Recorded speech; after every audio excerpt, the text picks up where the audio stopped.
Hey guys, welcome to another video. Today I wanted to do my review on the Atreyu Base Model V2.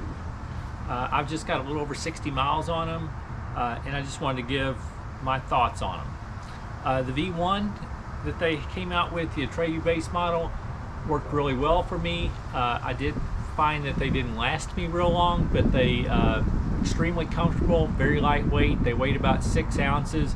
They had an EVA foam, and you just had a rubberized EVA that you ran on. My stride is somewhat inefficient now. I'm heel striking some, and I wear down the heels on this rubberized EVA, and I actually retired them at about 200 miles. Now, I do know people that run much more efficiently, have a better, flatter foot strike, and they put in several hundred miles in them. For me, I wore down the heel quite a bit, and the EVA foam seemed to become a little bit flat at around 200 miles, so I actually retired them. I had a lot of other shoes available, so they weighed only about 6 ounces. They fit me great. They came out with the version 2. The upper is still this nice, very minimal, breathable upper. It wraps around my foot real well. The biggest difference is the little overlay that I don't know if you can see real well in this white color. It was on the inside before. It's kind of on the outside now. That gives it a little bit of structure to grab around your midfoot. That works wonderful. It looks nice. I have the white colorway. They have some really fun, neat colorways. If you go to their website, they sell everything straight from AtreyuRunning.com, their website. The shoes are it's a very standard lace, but it fits real nicely. I mean, it just really locks in and is very comfortable. I usually like a wider forefoot in my shoes. These aren't real wide, but because the material is so flexible, my feet still feel like they have room to move around and wiggle. They're very nice. The Atreyu version 1, the men's size 9, weighed about 6 ounces or just under. In the version 2, they also weigh about 6 ounces. My men's size 11.5 come in right about 7 ounces. Laces tie well, it really locks down well. Gotta like that in an inexpensive trainer, you've got still the nice pull tab. Something else they changed in the version 2, they've got this nice tongue. It's not gusseted, but it fits real well. It holds on your foot well.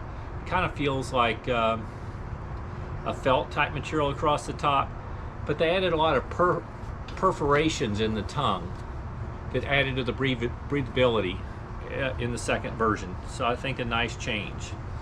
The major change they made to version 2 was instead of using a regular EVA, they went to a supercritical EVA. The shoe definitely feels a little bit more bouncy, feels a little bit faster.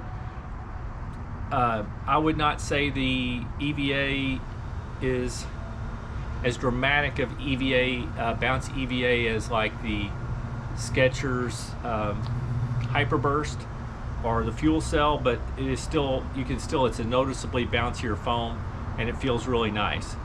These shoes are good all-around trainers. You can use them for long runs. I like them in shorter tempo sort of sessions because they're so lightweight and comfortable. They're also good for easy runs. My only reason I don't use them a lot for long runs is that the way I heel strike, they don't last as long for me. I've got 60 miles on them, and you can see I've got quite a bit of wear on the soles. They are going to scuff up regardless of whether you have good foot strike or not, because just the type of material they are. They still grip well. I'm not having any trouble with grip. I've run in them in the rain, no problems. But you can see, since I'm heel striking some, I am wearing down this heel a bit.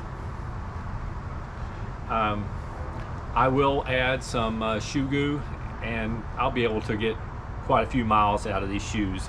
The shoe goo will make them last longer, no doubt about it. I've working on a second pair of version 1s. I've got a little over 100 miles in them. These, like I said, just have about 60, but they're just extremely comfortable, good shoes. The stack height in the shoe is if you don't count the sock liner, it's 15.5 in the front and 21.5 in the rear for a 6mm drop. They do add this really cushioned sock liner that's 5mm thick, and they've improved the material in the second one, and this is supposed to be longer lasting, not compress as soon, and so far I would say that's true. It's nice and cushy sock liner. It's 5mm thick, so it makes your overall thickness of the shoe like 20.5 and 26.5. It's still a 6mm drop, which is good for a lot of people. Those of us that run in real low drop shoes, I still find that 6mm works well for me. And people that are coming from a higher drop shoe, 6mm kind of being in the middle, this shoe will work for a lot of people. I have really enjoyed the shoe. The pricing on their shoes, when they first came out with the V1 model, they had the subscription model at Atreyu where you would get a new shoe every maybe 2 or 3 months, and you would subscribe to their thing, and you were getting them for $55 a pair. They have since discontinued the subscription model.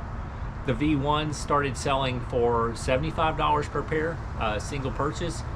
The V2s, because of the supercritical foam costing more to produce, are $85 a pair, which is still a really good price.